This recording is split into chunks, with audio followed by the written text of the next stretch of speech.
Let's talk about video games. Games are one of the most interesting pieces of media that we have available to consume. Video games are able to transport us to different worlds so unlike our own that we would never be able to exist in them otherwise. They allow us to take control of wonderful and fantastical characters that we couldn't even dream of becoming, and most importantly, they're able to immerse us in a story like no other medium is able to. At least some video games are able to do that. See, when people talk about being immersed in a world or a story, a lot of the time they just mean the writing was really good, or the graphics were extremely pretty, which can definitely be signs of a good quality game, but for me, they're not that impressive.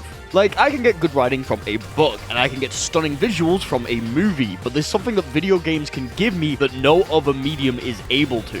Video games can tell stories through their gameplay. Video games are the most interactive medium we currently have. You are able to take direct control over one of the characters in the game world, and through controlling that character, you can affect things that happen. Now, I'm obviously making it sound more serious and grand than it actually is. In most video games, you only have a tiny amount of control over what you can do, with a lot of games simply giving you different murdering utensils that you can use to grind your enemies up into a fine spice that you sprinkle over your skill tree. But the best games take these two concepts and have them directly interact with them. The best games have their gameplay affect their story, and the story affects the gameplay. This is something that most games should attempt to replicate, in my opinion. Now, obviously, not every game needs to go through all the effort to link them. A lot of games aim to just be fun or competitive, so having the story affect what happens in the moment-to-moment gameplay obviously takes a lot of time and resources. If your game is attempting to tell a gripping narrative, or even just a good one, then you'll want to make sure that you incorporate this somehow. But how can you do this? What the hell does this even mean? This isn't a fighting game video, what the fuck are you talking about? Look, okay, I got two things to say to you. One, it's my birthday, so stop asking so many questions and let me rant about things that I like. And two, I've found what I believe to be three of the best and three of the worst examples of gameplay affecting story and story affecting gameplay to hopefully demonstrate some of the techniques developers can use to further enhance their games. And since everyone loves a little bit of negativity in their life, let's start with the bad examples.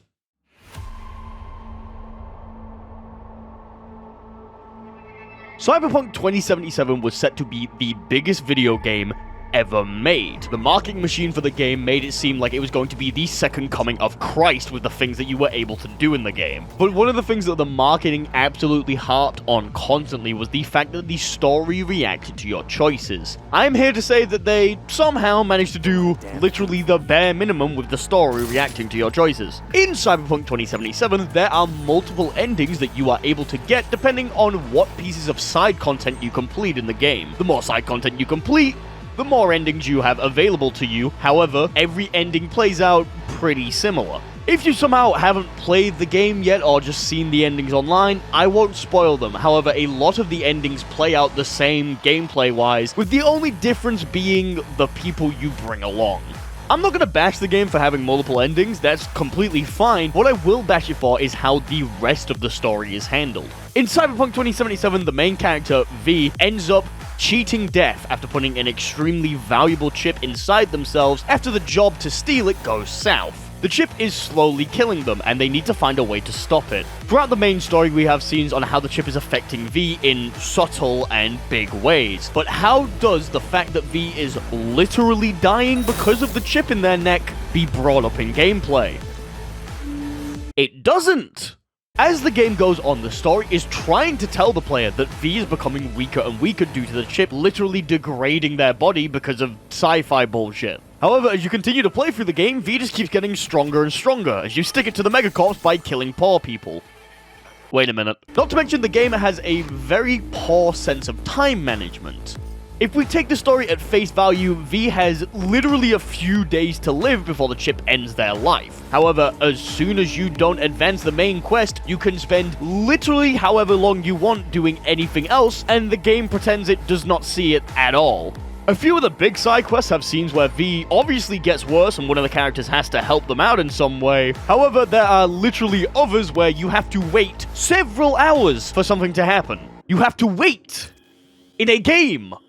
where the plot is about how you're going to die tomorrow. Now, I understand why they did this. CD Projekt Red obviously didn't want to lock players out of being able to do content because they had to worry about a ticking clock. Sorry, you can't do the street race, bud, because you'll be dead in 5 hours. Better go do the main quest and hope to God that it doesn't take too long, because you sure as fuck don't have that time. And of course, an RPG where you get weaker over the course of the game doesn't exactly sound like the most fun experience to play through. However, just adding one of these concepts would have enhanced the game so much in my opinion. Having to play around the clock and try to get everything you want done in the short time you have left could have really enhanced the game in my opinion. It's not like it would have taken much more implementation either. The game has a fully working day-night cycle and an in-game clock. Plus, maybe you could get the option to remove the feature after your first playthrough, so you have an incentive to go and see all the side content you missed. As for making your character weaker, I think there could still be ways for the players to get around it. Maybe your physical attributes become weaker, however that can be reverted or even surpassed by getting cybernetic implants. It is a cyberpunk game after all, and the cyber very much feels like a way to drive the plot forward.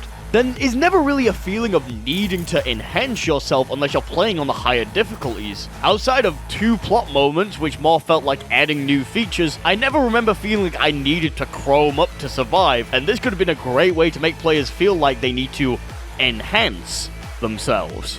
If we combine these features, maybe the player could get something to slow down the clock at the price of their stats. I just wish the game went that extra step and made it feel like you were going to die soon through its gameplay, rather than if you walk through this door, V dies in a few hours.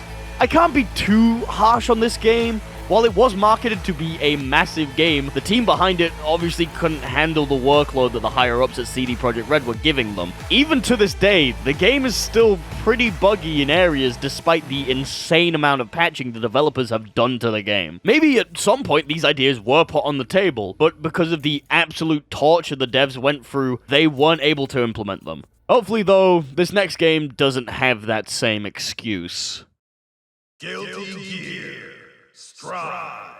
So I'm sure that some of you who are regulars to this channel will probably see this and think it's a cheap shot, but when I think of terrible story implementations in a video game, I can't help but think of Guilty Gear Strive. Fighting games have had a very rocky history of telling their stories already, with basically every fighting game to come out ever having resorted to telling a story with no definitive ending and no really interesting arcs. And when there are interesting things in a fighting game, it's generally because a new game has come out and something drastically has changed with a few characters.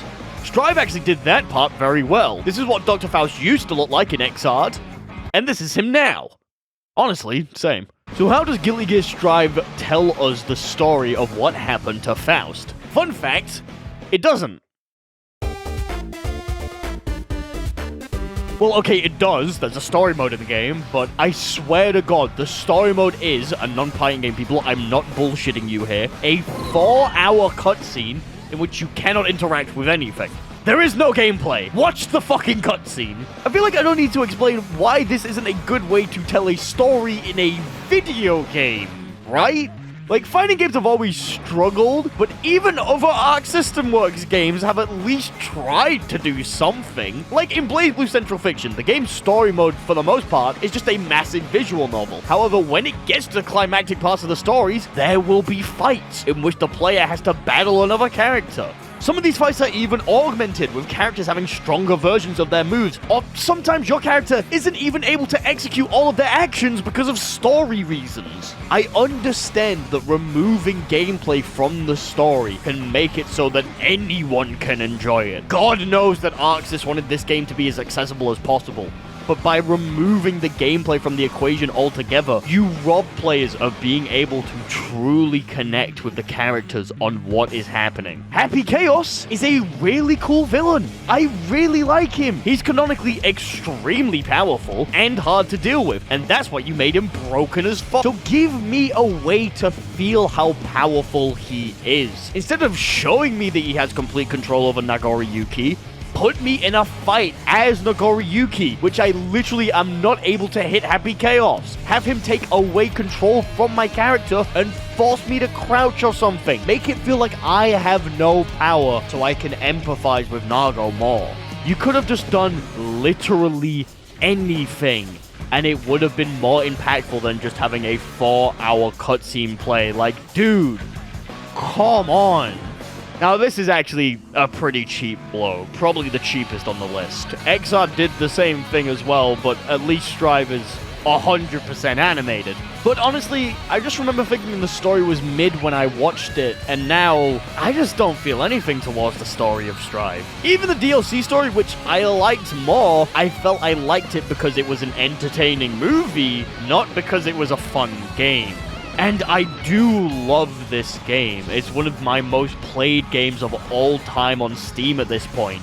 I built my entire channel around the game when it came out. But having a story mode that actually let me do things would have made the experience of watching Saul Bad Guy save the fucking President of the United States much more engaging. What we got was fine. It just wasn't a video game though.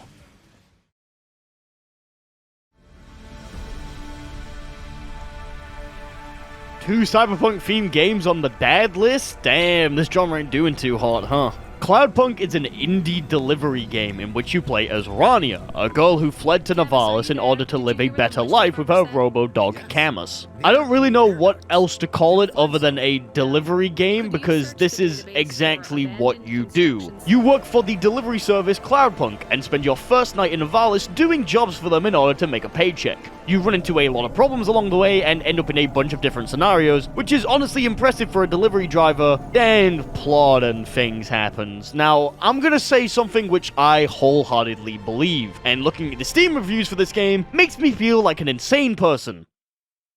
Cloudpunk isn't very good. Now, it's not all bad. There are some good things about the game. For example, the game looks visually stunning. The blocky art style mixed with the swirling colors of the city above and below make for a striking visual that I can still see in my head even when the game isn't open. The music of the game is also really good. There's a lot of nice synthwave that goes along with the aesthetic to really get you into the cyberpunk mood. The driving controls also are not that bad. They're pretty lenient with what you can get away with and control well enough for me to never get really frustrated with it. Plus, the game is pretty lenient with penalizing you. You can get away with a lot of bumps and crashes before the game even makes you pay anything up, and even then, the penalty isn't that steep. Also, Huckley. I couldn't find ways to fit my love for this character into the stream naturally because he's literally the best thing to come out of this game. He's the one character I saw consistently that made me happy when he was on screen. Control is also pretty good, but Huckley easily takes it. Once we get past the game's presentation, the problems begin to slowly show themselves. In the story of Cloudpunk, Rania will constantly refer to how she is broke. She will justify some bad moral choices with, "Oh, but we need the money," when the characters talk about what option they should take. There's just one teeny tiny problem with this. There is no point in Cloudpunk where you are actually pressed for money. The currency you get in Cloudpunk is worthless. When I initially finished this game, I had more money than I knew what to do with. I had more money in the game than I've ever had in my own bank account, bro. Oh, I'm broke. You have 5 grand from one night of working. If you want to roleplay the game and actually think, what would I do in this situation? Then some of the moral choices have a bit of consequence, but since the game never asks you to pay up anything, you don't actually end up feeling like you're broke. I could have bought literally anything I wanted in the game and more, but Rania will look the camera dead in the eye and go, "But maybe we won't be able to afford food." The game absolutely needs to tie money to something and have the player realize how much things are worth. Maybe in this world, 5 grand in one night isn't actually a lot of money. Maybe you couldn't live off of that over an extended period of time. I wouldn't know though, because the game doesn't show me that world, it just tells me that that's how things are. This could have been such a simple fix, which could have enhanced the world so much more. I am now going to list everything that I would have done to try and, quote-unquote, fix this game. Please allow me to be pretentious for a little bit. First off, make the game take place over several nights. The story already feels a little ridiculous with the amount of things that happen in one night, which I get is part of the whole being overworked thing, but if you keep following me, I think sacrificing this aspect for something else will help tremendously. Second, have the player pay a toll every time they have to go to a higher area. The game actually does this really neat thing where the loading areas of the game are actually gates in which your car goes up and down to different levels of the city. While it doesn't exactly track in gameplay because it's just a loading screen, having the city be so big, it's literally been built on top of itself for so many years, is a really cool piece of world building. And I think you could have done more with it. Since the higher up areas near the top of the clouds are reserved for the rich people, the higher up you go, the more money you have to pay for the toll every time you have to get through. It's also a nice bit of environmental storytelling. How do the rich people gentrify an area? They raise the cost of the toll. Third, have it so that rent and bills are due at the end of every day. This game very obviously has an extremely anti-capitalist message, so instead of telling me how rich people and big businesses have ruined the lives of the working class, make me live it. Make it uncomfortably close to things that happen in real life. Let's set up a hypothetical. Imagine, if you will, at the end of one of the days, Rania is taking a shower, and one of the pipes in her apartment breaks. Every time the player tries to shower from them, the roof begins to leak, and even after it's stopped, it still drips for ages. So you have to call up the landlord to try and get it fixed, because you can't do it, you have to go to work. After being informed of the situation, after a couple of days, the landlord gets a repair person to come and fix the problem. As thanks for fixing it, the landlord then increases the rent for the rest of the game. This would be able to send a strong message without having to resort to any sci-fi elements. It might even relate to some people. In fact, it should be relatable because I didn't make that story up! It happened to me! Something went wrong with the pipes in our house and the landlord raised the rent by 25 quid! So as you can see, there's a giant line in the wall right there, like in the ceiling. Yeah, that's where the water came through. The water came through there, and it would drip down, and would land in the middle of the room. And they raised our rent by 25 quid. Oh, fucking God. Not to mention, the apartment you have in the game is way too nice for someone who's struggling. Oh no, it's only a one-room apartment. Oh no, it's a studio flat. I have to sleep where I eat. You have a balcony. I live in a box. Finally, let me choose which delivery jobs I do. If we're extending the game out over the course of hopefully several weeks, we're going to need to maintain some menial stuff along the road to pad out the time between major story events. Talk to anyone who's worked any service job ever, and they will tell you that the majority of their times on shift have been either pretty uneventful, or a large portion of it has been extremely stressful. By allowing me to choose a menial job to take, you can give me genuine moral choices constantly between the big ones. Maybe you got a list of 3 jobs. The first job is a pretty safe job. The pay's fine, maybe not enough to cover everything you might need, but do a couple of them in a night and you'll be able to get by. The second one is a morally good job. Maybe the healthcare service is short on drivers and you have to act as a makeshift ambulance or porter to try and get a patient to where they need to be in a quick amount of time. The pay isn't the best, but you're helping people and maybe karma will smile upon you. The third job is where the big money is though. These are either jobs for the big wigs upstairs, or they're morally corrupt jobs where you're doing shady activities.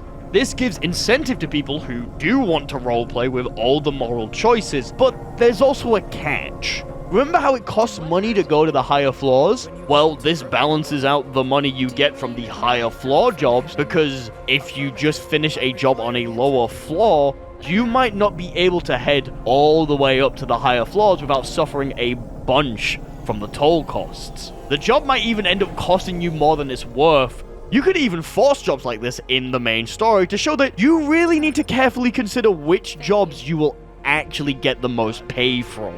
You can also force players to really judge what is morally correct by throwing curveballs. You could increase the rent, like I said, or you could have unseen costs that just appear out of nowhere. Maybe the car completely breaks down and you need to either get a new one or pay a bunch to fix it, and you need to do that. Maybe you could even let the player get into debt in case they don't have enough money and now they need to work off the debt in like a week's time.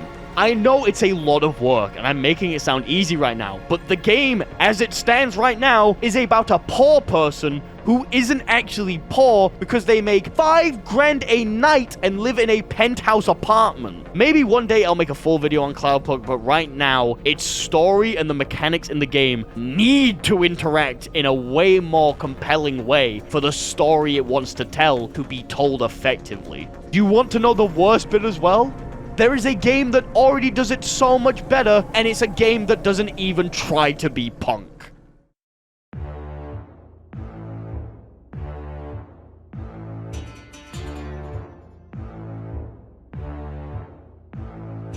Don't worry, we're on to the good examples now.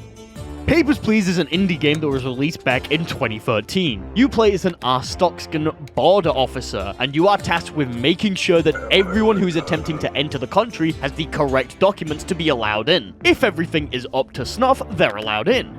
If something isn't right, then you send them away. Everything sounds simple on paper, but the game gets real complex real quick.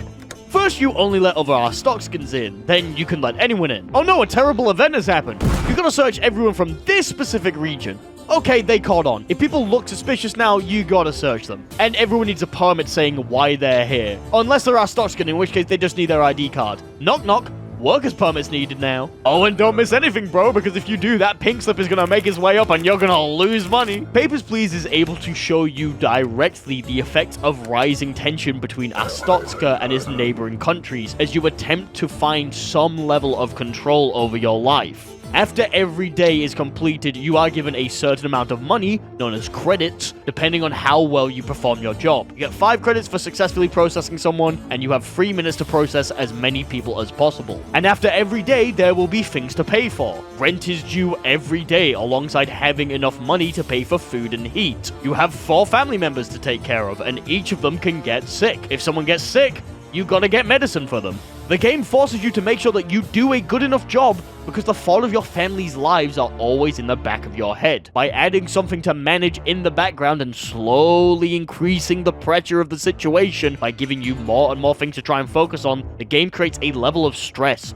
that causes players to be invested in a way that not many other games have been able to. And then, in the middle of all this, the game starts throwing moral decisions at you. Do you let a couple into the country even though one of them doesn't have the correct documentation? Do you deny a man with valid documentation because one of the people to enter before him said he would force them into work? Do you detain people who broke minor rules because the guard said he would give you some credits every time you did so? Do you let the little old man in because he's funny? The game throws these questions at you without warning, and you have to react fast because you have to get as many people through this checkpoint as possible for more credits. You do not have time to dilly-dally on this decision. You need to make a decision as fast as possible. The game's plot is also very involved and allows for you to have an impressive degree of control given the scope of the game. By helping specific people and completing specific tasks, or just, doing your job as you're supposed to, you'll get one of several endings, which I won't go into, but the game makes you examine what you as an individual value the most. Do you value your family? Do you value your job? Or do you believe that some things need to be sacrificed for a better, brighter future? Papers, Please isn't the most subtle about its commentary. However, the things it says entirely through gameplay, and it allows for players to come to their own understanding of the themes of the game, even if they're wrong. I personally see the game as an extremely anti-authoritarian game. The workers, you, are negatively affected by the things that the people in power are implementing. New rules are added basically every day, and it becomes nearly impossible for everyone to keep up. And how are you compensated? You're not! You're told to do your job properly, or else you can't pay the rent in your shitty apartment. But the game never has someone come in and be like, man, all these new rules are tough, eh, partner? Really shitty of the boss to put all these new rules in without consulting the people who actually work the border control. And what's with the incentive to detain people, right? You get something wrong on one document and you're sent to an unknown place far away from everyone else, never to be seen again? That's kinda weird. Anyway, good luck. I'll always be here if you need me. Mwah. No, the closest you get is, the inspector is coming today. Make sure that your workplace looks nice. Hello, yes, I am the inspector. You are doing a shit job. Here is a plaque to incentivize you to do better. Do better. We can tell how uncaring and cruel the world of Papers, Please is, and we never even have to leave the comfort of the booth because the gameplay and the story work together to paint the bigger picture of just how fucked everything is. Glory to Astochka. Don't fuck up your job. And now for something a little different. Wanna know the name? Devil May Cry.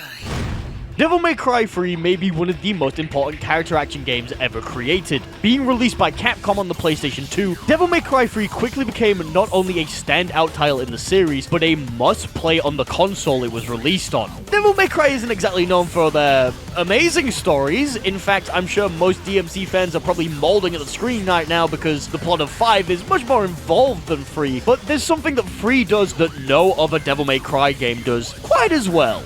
Devil May Cry 3 has the undisputed best villain in the series' history, and possibly one of the greatest video game antagonists of all time. I'm of course talking about Virgil. Virgil is the brother of the main character, Dante.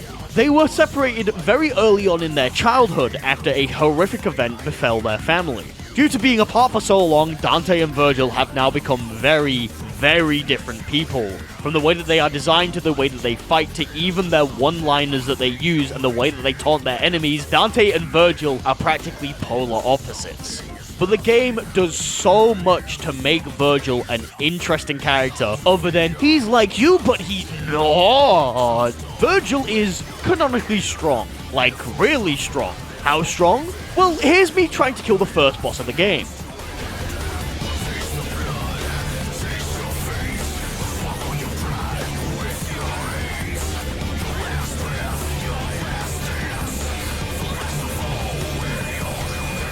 And here's what happens the moment that Virgil gets his hand on it.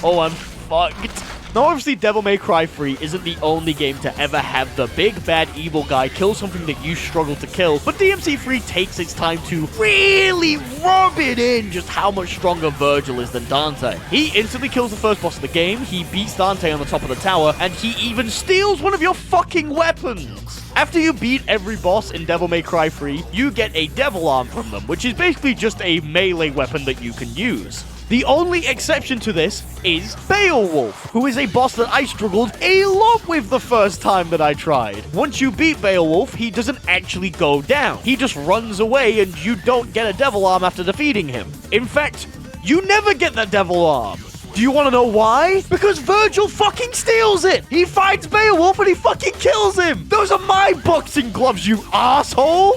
Ignore the fact that Dante can get it back at some point later in the game. So the game does a great job of just setting Virgil up as an extremely powerful adversary conceptually. But how does this have anything to do with gameplay?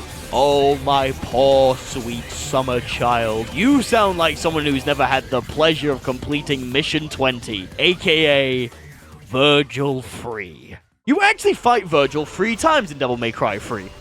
Nice. The first time Dante loses because he does Dante things, and the second time you fight him to a standstill until this piece of shit interrupts you. But the third time, there is nothing to interrupt you to. Nothing else on the line apart from the outcome of this fight. The outcome of the world. And suddenly, Virgil doesn't hold back anymore. Virgil 3 might unironically be one of the most difficult fights I've ever experienced in a video game. His moves are lightning fast, deal a bunch of damage, and if you're not prepared for them, they will catch you off guard. It feels like you don't even get a chance to play the game sometimes. Virgil takes all of the gimmicks and crazy bullshit away from the bosses of DMC and forces you to truly test your skill and see how good you fundamentally are. How good are you at dodging? How good are you at punishing? How good are your combos? And most importantly, how stylish can you be while doing it? I struggled a lot with Virgil Free when I first played the game, and it was for good reason. But slowly, I learned every trick that he had. I learned what I could get away with and what I couldn't get away with. And I learned how to dodge all of his attacks. Eventually, I was doing well, but I wasn't quite able to live long enough to kill him. But then I remembered, if you pop Devil Trigger, which is basically just a power mode, you begin to regen health and deal more damage for your attacks. There's two ways to build Devil Trigger gauge. You can deal damage, or you can taunt your opponent. And suddenly, it clicked. I got it. Virgil Free isn't just an extremely hard fight in an amazing video game. Virgil Free is a fight that teaches you how to play the entirety of Devil May Cry. It is a fight in which you have to embody Dante as much as you can if you want to succeed. You need to switch weapons to create stylish and effective combos. You need to wait till the last second to just barely make it out of attacks. And most importantly, you need to taunt on your brother. The final Virgil fight not only is the best example I can think of when it comes to getting the payoff of an extremely powerful villain, but it directly causes you to begin to think like Dante through the mechanics of the game. It truly makes you embody the hotshot, arrogant, piece of shit, lovable dude that Dante is. Even when the world is at stake, even when your brother is trying to unleash the entire underworld, you have to stay stylish, and you gotta taunt that motherfucker. If I didn't drop every combo intentionally early to taunt on Virgil, I literally wouldn't have been able to beat him. And after you finally beat him, it feels amazing.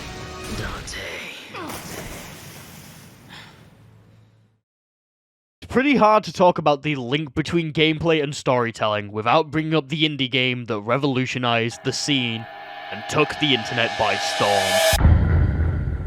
Undertale is a game that needs no introduction, but I'm gonna do it anyway. Released by Toby Fox in 2015, Undertale is a video game in which you play as a human who ends up falling down into a world of monsters and has to make their way home. The game is funny, charming, kinda dark, and extremely fun. There's not a lot about Undertale that hasn't already been examined and talked about repeatedly. If the fact that I'm bringing up the game still 7 years after it came out isn't a testament just to how good this game was, then I don't know what else can convince you. But the thing I want to focus on today is the morality system in the game, and more importantly, how Undertale uses your actions against you. The main gimmick of Undertale is that every encounter can be solved in one of two ways. You can kill the opponent like you would in basically every other RPG released before this time, or you can attempt to talk it out with them and just work something out, you know? We don't have to fight, we can be friends.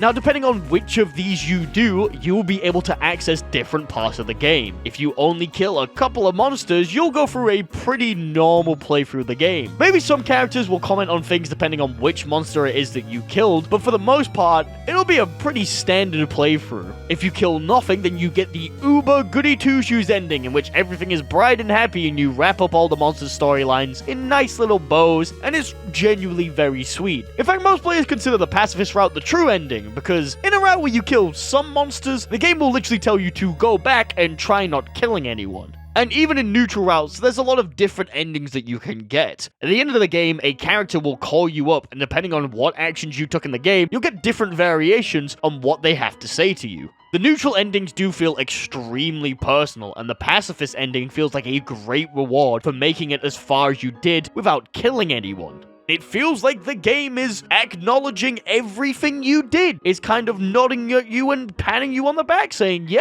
I saw you. Good job. However, if you decide to be the kind of person who kills literally everyone in Undertale, A, there is possibly something wrong with you, but B, you have to really make sure that you are committed to that decision. The game will give you several chances to back out and will slowly force you to make more and more cruel acts. And when I say kill everyone, I mean everyone. To get this ending, you need to literally run in circles, killing all the possible enemies that might pop up before the game finally stops and says, Only then can you continue down this path. And the game reacts. The story is changed so much by this. Towns that were once bustling were now cleared out. Characters you could normally befriend act differently. The game starts out trying to convince you that what you're doing is wrong. It literally has characters that stand there and tell you that killing people is bad, and maybe you should stop. But eventually, after a while, the game drops that act, and it starts to push back. In this path, you start to find the hardest bosses in the game, and you can only find them by murdering innocent children. I can't say that word on YouTube. Route of Undertale is an amazing phenomena of not only how dedicated some players are to finding extra hard content, but also just how much the developers can link what happens in the game with how it affects the story. This literally feels like something that would happen in a tabletop RPG game, where the players decide that they don't want to engage with the story and just start killing everything. Instead of the game just going, well, I guess they're dead now, let's continue with the plot like some games do, it literally changes everything around it. The story? Motherfucker, I am the story now!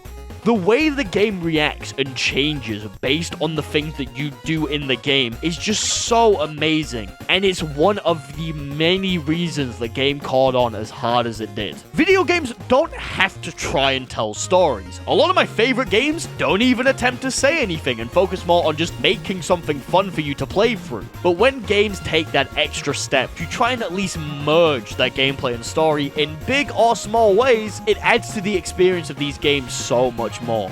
I understand that it can be hard to figure out ways to merge them, and developing games are extremely hard as it is, but I would love to see more games at least attempt to merge narrative and gameplay. If you have any examples of good or bad attempts at this, then please let me know in the comments. Also, I wasn't joking, today actually is my birthday. I worked really hard to get it out on time, and it would mean a lot if you showed it to some people, gave it a like, or even subscribe if you enjoyed it. I'm also streaming right now on Twitch as this video wraps up. We're doing a birthday celebration, so it would be great to see you there. Thank you all for watching, and I'll see you next week.